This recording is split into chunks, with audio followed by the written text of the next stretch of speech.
A Ernestina Mendes Alquemin, de Brasília, está dizendo: Padre Fábio, quero saber se existe mesmo possessão demoníaca sobre uma criança. Como a família deve agir? Bem, essa questão de possessão demoníaca, primeiro que a gente precisa tomar um cuidado muito grande, né? Às vezes, a maioria das crianças estão dominadas pelo demônio da desobediência, não é? Não é, professora?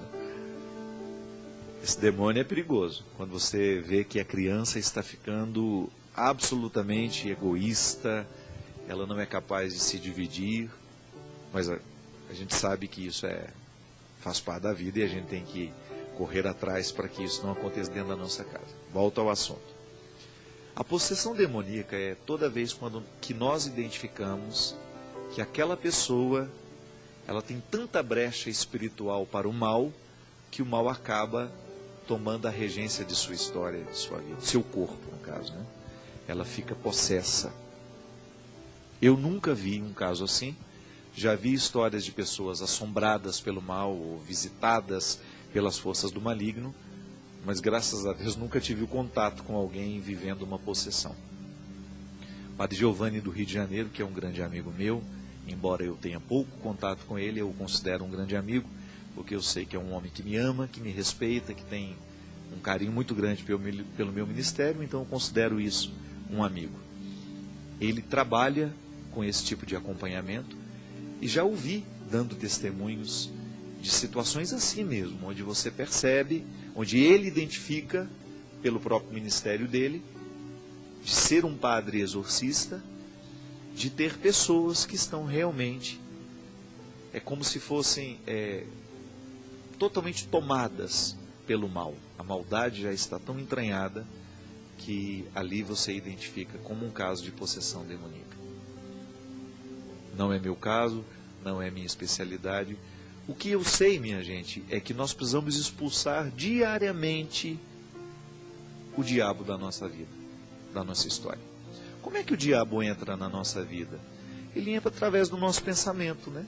Ele entra através dos sentimentos mesquinhos que nós alimentamos.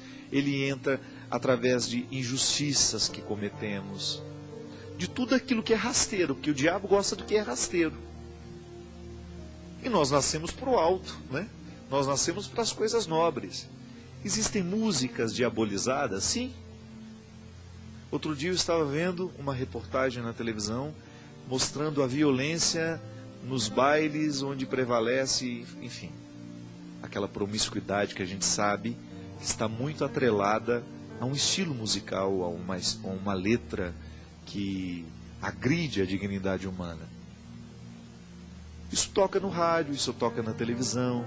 Aí o apresentador de TV que resolve levar essa música para o seu programa está corroborando para que isso seja divulgado.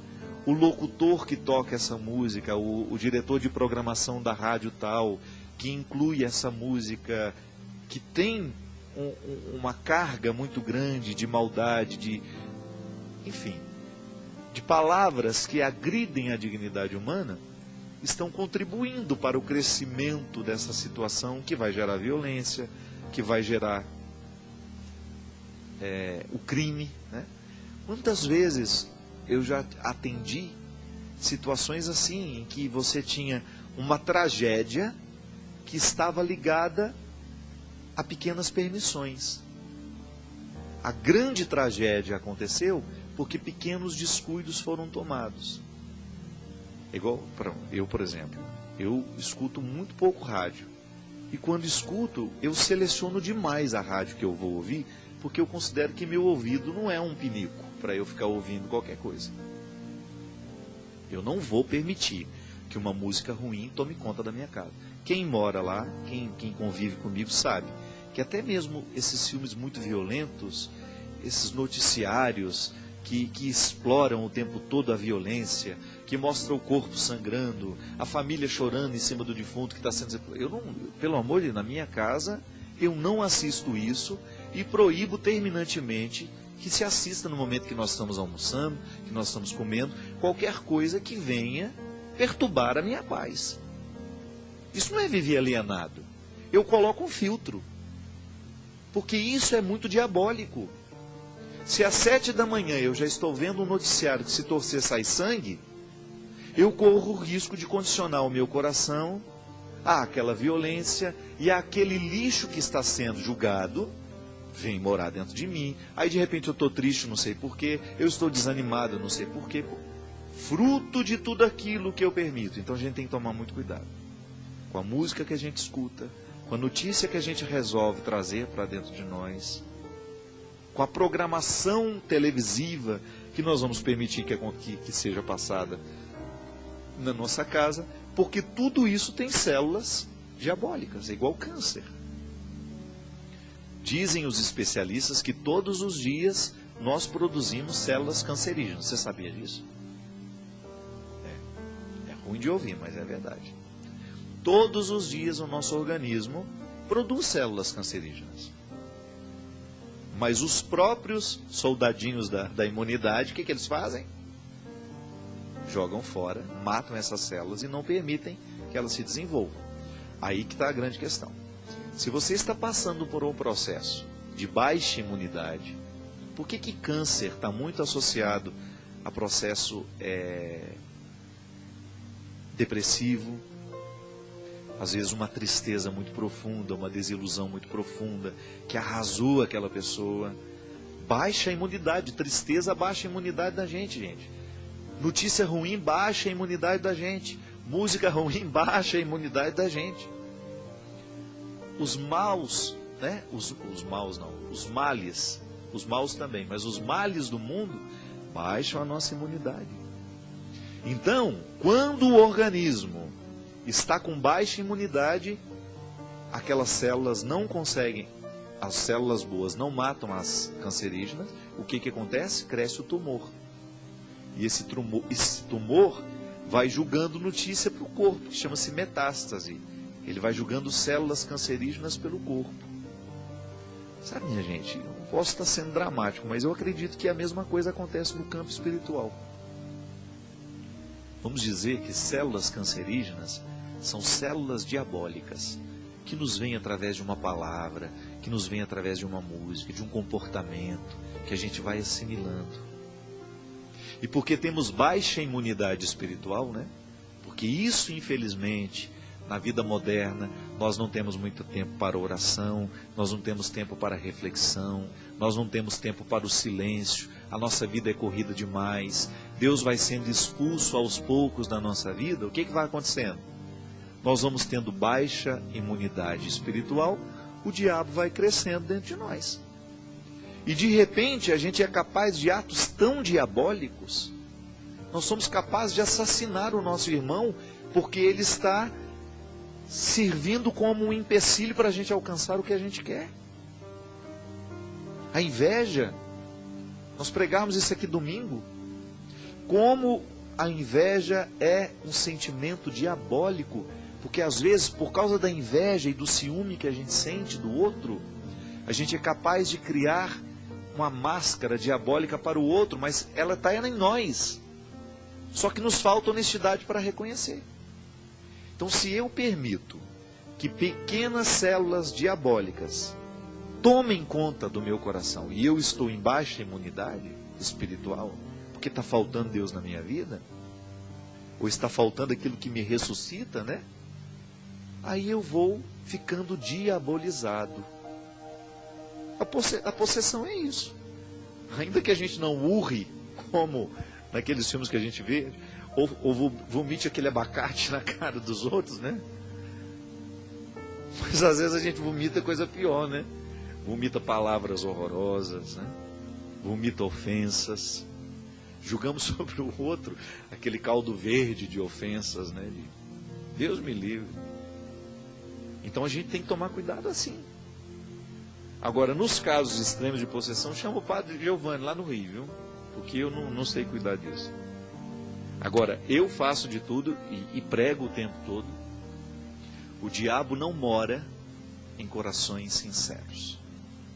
Porque o coração sincero, ele é capaz de reconhecer diariamente quais são as células diabólicas que estão em nós. Seria tão melhor, minha gente, se a gente tivesse essa honestidade todos os dias. É o bendito exame de consciência que minha mãe me ensinou quando eu era pequeno. Ela fazia deitar, a gente fechava os olhos assim, sentado na cama. Está na hora do exame de consciência, ela falava. Eu nem sabia o que era isso, não sabia o que era exame, nem sabia o que era consciência. Eram duas palavras esquisitas. Eu acho que se perguntasse minha mãe também, ela não sabia não. De qualquer maneira ela usava. Vamos fazer o exame de consciência. Aí eu sentava na cama, fecha os olhos. Fez o exame de consciência? Eu falei, fiz. Até que um dia alguém me ensinou que o exame de consciência era a gente rever todas as ações do dia e descobrir qual ação foi ruim. E a minha mãe é muito sábia nesse aspecto. Ela nunca permitia, quando ela via alguma coisa de errado que a gente tenha feito, ela corrigia a gente na hora. Eu me lembro, eu era muito pequeno, meu irmão era um pouco maior que eu, mais velho que eu, o Geraldo. Um dia o Geraldo apareceu com um carrinho que não era dele lá em casa. E aí minha mãe falou para ele assim, Geraldo, onde você arrumou esse carrinho? Aí eu falei assim, eu achei. Geraldo, onde foi que você achou esse carrinho? Eu achei ali. Pois então você vai me levar lá e vai me mostrar onde foi que você achou esse carrinho. Aí no meio do caminho ele foi ficando apertado. Aí eu falei, não, sabe o que é? É que na verdade ele estava ali, dentro daquele portão ali. Aí eu peguei e levei para brincar um pouquinho. Ela falou assim, pois então você vai bater na porta, disse ela com ele, né? Nós vamos lá, você vai bater na porta, vai chamar o dono da casa, vai devolver e pedir desculpa porque você fez isso. Que não é certo você pegar o que é do outro. Aí meu irmão, morto de vergonha, fez o que minha mãe pediu. Mas o que eu acho bonito da minha mãe, sabe o que é? É assumir a vergonha com ele, né? É segurar na mão dele naquele momento, não o deixou desamparado. Ela segurou na mão dele e falou, vamos lá, vamos assumir juntos. Eu não fiz o erro, mas eu sou sua mãe e quero que você seja capaz de assumir isso. Naquele momento, minha gente, a minha mãe pode ter cortado pela raiz um ladrão. Não é assim que nascem ladrões? Quando nós permitimos roubar o mínimo do outro, um dia a gente pode ser capaz de roubar tudo. Então, num roubo aparentemente inocente, ali pode estar a célula do crime, que se não educado no momento certo, ele vai chegar na nossa vida. E é assim. O crime, os delitos, eles começam miudinhos. O diabólico começa miudinho em nós. É um sentimento mesquinho que você alimenta. É uma tranca de porta que você não quebra. É um ciúme que você guarda e que você desdobra em maldades. É uma desonestidade que você fica indiferente a ela. Pior, quando a gente se acostuma, né? Quando a gente se acostuma com o defeito. Quando a gente se acostuma em ser mal. E aí, o diabo vai tomando posse de nós. Quando nós nos acostumamos com tudo aquilo que é diabólico, que está no mundo disponível, nas estantes, nos meios de comunicação, e nós livremente trazemos para a nossa vida. Mas todo dia é dia de quebrar isso. Nós não estamos condenados a levar para a cama hoje as células cancerígenas que o diabo colocou em nós hoje. Faça aí seu exame de consciência como me ensinou a minha mãe. Quais foram os sentimentos que você alimentou hoje que não lhe fazem feliz?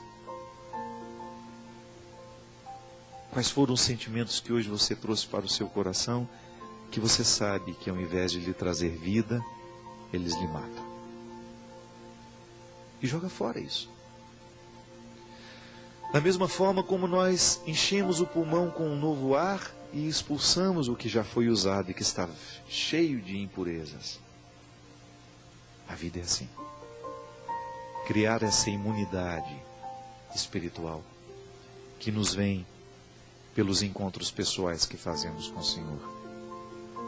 Nessa audiência particular que fazemos com Ele, ainda que sejam nos últimos momentos do dia, antes de nos entregar ao agradável mundo da inconsciência que é o sono, lá na cama, quando você já está tomado pelo sono, você ser capaz de cruzar o sinal da cruz sobre o seu rosto, sobre o seu peito, e dizer ao Senhor que você a Ele pertence. Que se por acaso hoje o diabo teve alguma chance com você, você gostaria que amanhã fosse diferente. Ele é o seu Senhor. E você não quer dividir o seu coração com o inimigo. Você quer que seu coração seja inteiro do Senhor. E que Deus abençoe esse propósito. Que hoje, ao receber essa bênção, o Senhor possa lhe cobrir de coragem para quebrar todo o poder de morte que sobre você hoje possa existir. Derrame sua bênção, ó Deus Todo-Poderoso, Pai, Filho e Espírito Santo. Amém. Até a semana que vem. Muito obrigado pela companhia, se Deus quiser.